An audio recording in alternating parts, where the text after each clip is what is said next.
खुलुमबाय बयनिसिमबो आं दिनै नोंथांमोननि सिगाङाव मोनसे गोजोनथाव खौरां लानानै फैलायबाय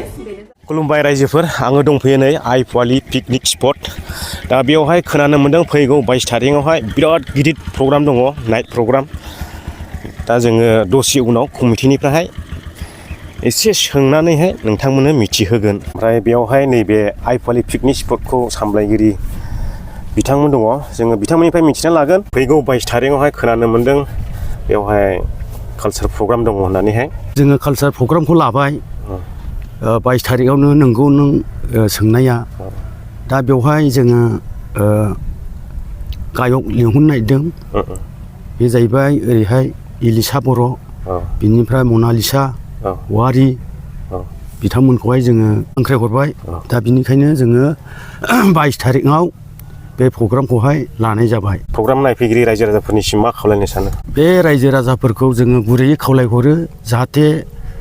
जोंनि बे 22 थारिखआव लैहोर लैहोर फैनानै बाहागो लाफैयो प्रग्रामाव फैगिरिफोरनि थाखाय माबायदि खालामनाय जादों फिसफोरखौहाय जों एबारनि 50 थाखा लादों सासेयावहाय मानसि सासेयाव गारि हिसाब नङा दा गारि हिसाब नङा मानसि हिसाब मानसि सासेयाव 50 थाखा बिनिफ्राय गारिफोरखौहाय पार्किं दोननायनि बेबस्था खालामहरदों प्रसासननिफ्राय दा ओंखायनो एबार गारिया पार्किं जागोन आरो बेखौहाय ओरैनो 10-20 थाखा लानाय जागोन आरो पार्किंआवहाय पार्किं दोनहोनो माबादों आरोखि आरो नैबे आइपुवालि पिकनिक स्पटना बेसेबांसिम थाबावगोन बे आइपुवालि पिकनिक स्पटना लास्ट जानुवारिसिम 31 जानुवारिसिम थागोन 31सिम थागोन बारायबावगोन नामा बारायलिया जायखिजाया जोंनि माबाया प्रसासननि अर्डारा बे 31 थारिखआनो आरो 31 थारिखसिम 31 थारिखआवनो फोजोबसिगोन औ ओमफ्राय जोङो बेबायदि पिकनिक स्पट होननानै बुङोब्ला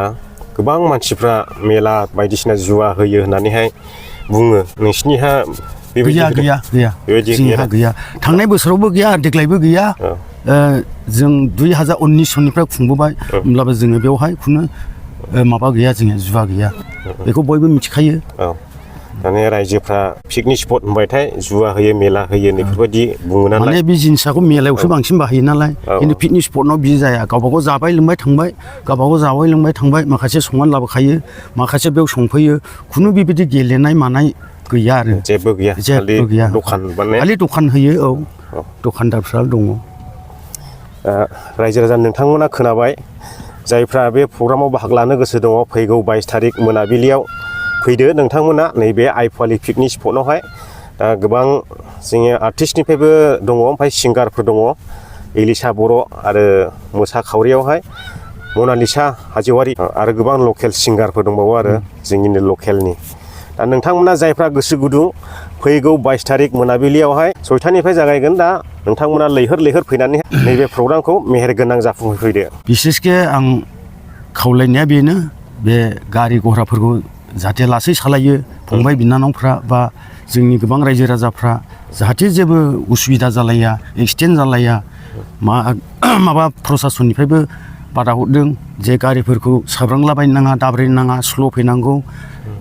मोजाङै मोजां फैनानै मोजाङै मोजां जाहाथे गावबागाव न'आव सहैफिनो बेखौ जोङो आइपुवालि पिकनिक स्पटनिफ्राय गुरैयैहाय खावलायहरनाय जाबाय खुलुमबाय बयनिसिमबो आं दिनै नोंथांमोननि सिगाङाव मोनसे गोजोनथाव खौरां लानानै फैलायबाय बेनो जाबाय चिरां डिस्ट्रिक्टनि सिङाव थानाय आइपुवालि पिकनिक स्पटआ मागो दमासिखौ लोब्बा लाखिनानै मोनसे कालचारेल प्रग्राम खुंनो आखायाव लादों 22 जानुवारि खालि जेराव आंजों लोगोसे आंनि मोसाखावरि लोगोफ्राबो नुजाहैगोन आरो बेजों लोगोसे फैगोन इलिसा बर' जोंनिनो मस्ट टेलेन्टेड बर'नि सिंगार आरो बेजों लोगोसे फैगोन गोबां लकेल आर्टिस्टफोर बेनि थाखायनो नोंथांमोना बयबो फैगोन आरो जोंजों लोगोसे रंजाफैगोनखौ आङो मिजिंथिहरनाय जाबाय गोजोन्थों बेयावनो खालामनोसै दा प्रग्रामनि स्टेजखौ नैबेयावनो खालामगोन जाहैबाय ओमफ्राय खाथिजों ओरै दखान नैबे हटेल गोजा दखान मोखांनिफ्रायनो रंजाहरनो हासिगोन आरोखि नैबे लांदाङावनो लानाय जाबाय बे प्रग्रामनि स्टेजखौ बेखौ गाबोननिफ्राय मावसिगोन ओरैबायदि इन्टारेस्टिं जासिगोन नै ओरैहाय दखान लाइन दंजोबो दरखं मोखांनिफ्रायनो मोसाहरनो हागोन दखानाव थाग्रा साहा लोंग्रा मा लोंग्राफ्राबो दखान सिंनिफ्रायनो फुरथि खालामहरनो हासिगोन आरोखि प्रग्रामावहाय दा बेनो प्रग्राम स्टेजआ ओमफ्राय थाबाय ओरै दखान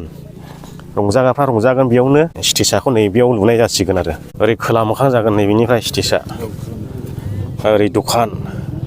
मोखांनिफ्राय मोसाग्राफ्रा मोसानो हासिगोन आरो गोसोबायदि बेखौ बोखाजोबगोन नामा